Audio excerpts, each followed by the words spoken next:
लेकिन बिलावल भुट्टो जरदारी साहब ने जो ऑफ़र किए ना नून लीग को, इससे आप अंदाज़ा लगा सकते हैं कि नून लीग की हालत कितनी पतली है सियासी तौर पे। मतलब कोई जिम्मेदारी लिए बगैर, ना वो कैबिनेट में बैठेंगे बिलावल साहब, ना वो ट्रेजरी बेंच पे बैठेंगे बिलावल साहब, वो सपोर्ट करेंगे। प्राइम मिनिस्टर होगा एक जैसा भी प्राइम मिनिस्टर होगा नून लीग का, उसको सपोर्ट करेंगे और सारे आईनी ओहदे उनकी जेब में होंगे। मतलब चारों गवर्नर पीपल्स पार्टी कह रही है, बिलावल साहब कह रहे हैं हमें चाहिए, प्रेसिडेंट ऑफ पाकिस्तान का ऑफिस हमें चाहिए, चेयरमैन सेनेट हमें चाहिए, स्पीकर कौमी असेंबली हमें चाहिए। जो इंजॉय करने वाले होते हैं, जिन पे कोई जिम्मेदारी नहीं है, कोई अकाउंटेबिलिटी नहीं है, वो पीपल्स पार्टी लेगी।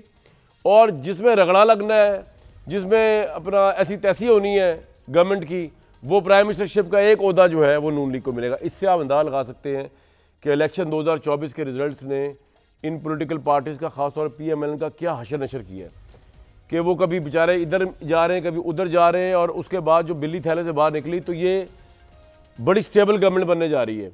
लेकिन it will be, they are the derogatory terms in political terms के आप अपने मुखालिफ को समझ ही कुछ नहीं रहे। मतलब बिलावल भुट्टो ने उठा के बाहर फेंक दिया नून लीग को कि आपकी हैसियत ही कोई नहीं, जाओ ले लो प्राइम मिनिस्टरशिप, बाकी सब हमारा है, तो हमारे बगैर तुम्हारी कोई हैसियत नहीं है सियासी तौर पर। ये इस इलेक्शन ने किया है PMLN का।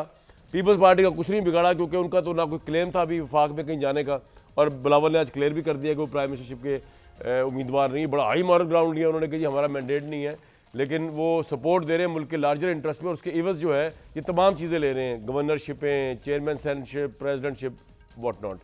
सवाल ये उठता है कि इस असूल के तहत अगर, और इसका मरियम औरंगज़ेब साहिबा ने बहुत खैर मकदम किया इस बात का, सवाल ये उठता है कि इन शराइत के ऊपर जो गवर्नमेंट बनने जा रही है वो कितनी स्टेबल होगी, इससे पाकिस्तान तहरीक इंसाफ को कितना फ़ायदा नुकसान होगा। क्योंकि इससे पहले जब PDM 2 बनी तो आपने रिजल्ट देख लिया कि वो जो इमरान खान साहब कहा करते थे कि जी ये दोनों आपस में मिले हुए हैं, पीपल्स पार्टी और PMLN, वो PDM 2 की सूरत में अब ये दोबारा एक PDM 2, PDM 1 जो थी, अब PDM 2 जो बनने जाएगी, ख्वाह बिलावल भुट्टो साहब कुछ भी कहें, वो अपोजिशन में तो बैठ ही नहीं सकते। वो खुद भी कह रहे हैं अपोजिशन का लीडर तो वो बनेंगे नहीं, वो ट्रेजरी बेंच में भी नहीं होंगे, वो अपोजिशन में भी नहीं होंगे, हुकूमत को सपोर्ट भी कर रहे होंगे, वो नहीं भी कर रहे होंगे। तो लोग इतने बेवकूफ़ तो नहीं है, लोगों को पता होगा कि भाई एक दफ़ा फिर मैंने ये बिलावल साहब सवाल पूछा था कि आपके मुतालिक इल्ज़ाम है क्या फेक अपोजिशन है, तो एक दफ़ा फिर क्या इमरान खान और तहरीक इंसाफ मजबूत नहीं होगी इन दोनों पार्टियों के मुकाबले में, दोनों पॉपुलर नहीं होंगे इन दोनों पार्टियों के मुकाबले में, और रियल अपोजिशन इनको नहीं समझा जाएगा। और कितना स्टेबल होगा जब इस तरह की हुकूमत हो, यानी कि शहबाज शरीफ साहब प्राइम मिनिस्टर बन भी जाएँ, उनके हाथ पाँव जकड़ के जो है सारी अहम तरीन साइड की पोस्टें उनसे ले लूँ के जब चाहे आप उनको तकरीबन ना चाह देंगे किसी बिल के ऊपर, पीपल्स पार्टी वाले जब चाहे वो, तो इतनी कॉम्प्रोमाइज़ जो बनेगी गवर्नमेंट PMLN की, वो कितनी की स्टेबल होगी। डॉक्टर तारिक फजल भाई, एक तो आपको मुबारक हो, आप खुशकिस्मत लोगों में से हैं जो इलेक्शन हारे नहीं PMLN की तरफ से और जीत गए।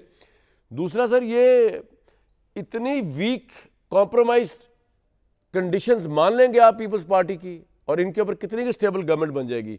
जिम्मेदारी सारी आपकी, कष्ट आप काटेंगे, इंजॉय पीपल्स पार्टी करेगी। मास्टर स्ट्रोक खेला है बिलावल ने आज तो। बिस्मिल्लाहिर्रहमानिर्रहीम। कामरान भाई, आपको मेरी आवाज़ आ रही है? सर आपकी आवाज़ आ रही है तारिक भाई, बिल्कुल आ रही है। मैंने आपको मुबारकबाद भी दी है। आपकी आवाज़ में थोड़ी डिस्टॉर्शन है, मेरा ख्याल है वो थोड़ी देर में ठीक हो जाएगी। सर हम सुन रहे हैं आपको। सबसे पहले तो बहुत शुक्रिया आपकी नेक ख्वाहिशात का मेरे लिए, और दिल से खुशी हुई मुझे जब आप जीते, आपको पता है दिल से खुशी हुई जी।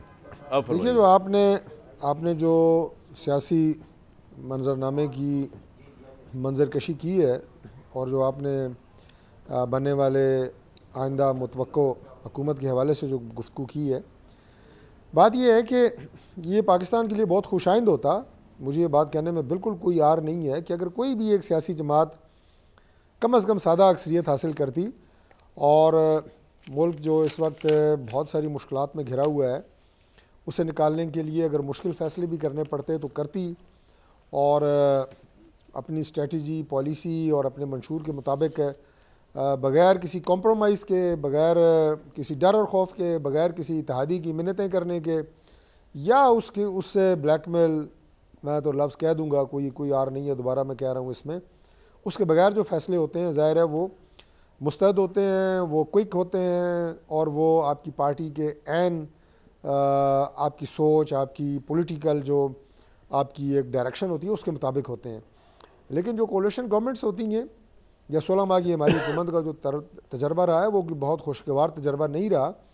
बड़ा मुश्किल होता है एलाइज को साथ लेके चलना।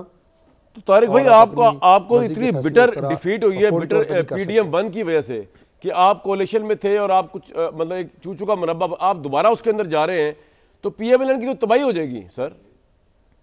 और आप एग्री करते हैं इस बात मैंने से? अर्ज़ किया कि वो बड़ा खुशाइंद होता कि अगर ऐसी कोई सूरत हाल जी मौजूदा इलेक्शन के बाद होती, लेकिन अनफॉर्चुनेटली जो सीटों की पोजीशन आई है, और शहबाज साहब ने कहा है ये बात कि अगर जो इंडिपेंडेंट्स हैं अगर वो अपनी अक्सियत साबित करते हैं तो मोस्ट वेलकम, अपनी गवर्नमेंट बनाएं। हमने कोई ये तो नहीं कहा कि हम हर सूरत में हम हुकूमत में आएंगे। अगर कोई दूसरी जमात समझती है कि वो अक्सरियत हासिल कर सकती है और वो हुकूमत बना सकती है तो बिल्कुल बनाए, हम उसका खैर मकदम करेंगे। हम पंजाब में अपनी गवर्नमेंट बनाएंगे। लेकिन बात यह है कि इस वक्त पाकिस्तान मुस्लिम लीग नून ही इस पोजीशन में है कि वो हुकूमत साजी कर सकती है। और नहीं, मैं आपकी राय जानना चाह रहा हूँ कि आपको लगता नहीं है कि ये पॉलिटिकली भागना भी बहुत ज्यादा आपको, अब आपने लफ्ज यूज किया ब्लैकमेल, तो आपको ये पॉलिटिकल ब्लैकमेल नहीं लग रहा कि पीपल्स पार्टी उनको अपनी पावर का एहसास हुआ है और वो उसके हिसाब से सब कुछ आपसे ले रही है? वो कह रही है कि कैबिनेट में भी जिम्मेदारी हम नहीं लेंगे, हम ऑपोजिशन में बैठेंगे तो नहीं, लेकिन ट्रेजरी बेंच पर भी बैठेंगे और सारे ओहदे आप खुद लेंगे, प्रेसिडेंट का ओहदा, गवर्नर्स का ओहदा, उसके बाद चेयरमैन सेनेट का ओहदा। आप ये सब कुछ देकर क्या एक stable prime minister, stable government चला पाएंगे? मेरा ये सवाल था तारिक भाई, इस पे आ जाए जरा प्लीज। देखें, अब ऑप्शंस दो है ना। एक तो ऑप्शन ये है कि पाकिस्तान मुस्लिम लीग नून अपनी सियासत को देख के, अपनी अवामी पजीराई को सामने ले के और कहे जी कि नहीं मैं तो मरकज़ में हुकूमत नहीं बनाऊंगी, मैं तो जा रहा हूँ जनाब, हम हुकूमत बनाएंगे सिर्फ पंजाब में, मरकज़ जाने और बाकी पार्टियाँ जाने। मुल्क का मामला है ना, आपने मुल्क के लिए सोचना है, मुल्क के लिए कोशिश करनी है, जदोजहद करनी है कि हम मुल्क को तो आप सैक्रिफाइस कर रहे हैं दोबारा। चैलेंजिंग सूरत हाल है, एक मुश्किल सूरत हाल है। बिल्कुल ठीक। इसमें ये फैसला कि हुकूमत बनाना और फिर जिम्मेदारी को लेना, इसकी मैं सर समझ गया आपकी बात। ये आप बड़ा कष्ट कर रहे हैं, मैं आपको अभी से बता दूं ये तबाही फिर जाएगी। उम्मीद है कि अल्लाह ताला की खैर करेंगे इंशाल्लाह। बात सुने, अगली दफा कहीं पंजाब में रहना हो कि आप सर्व करने की पोजीशन में ना रहे, खुदा ना खास्ता। मतलब अभी तो आपने पंजाब में ले ली मेजॉरिटी,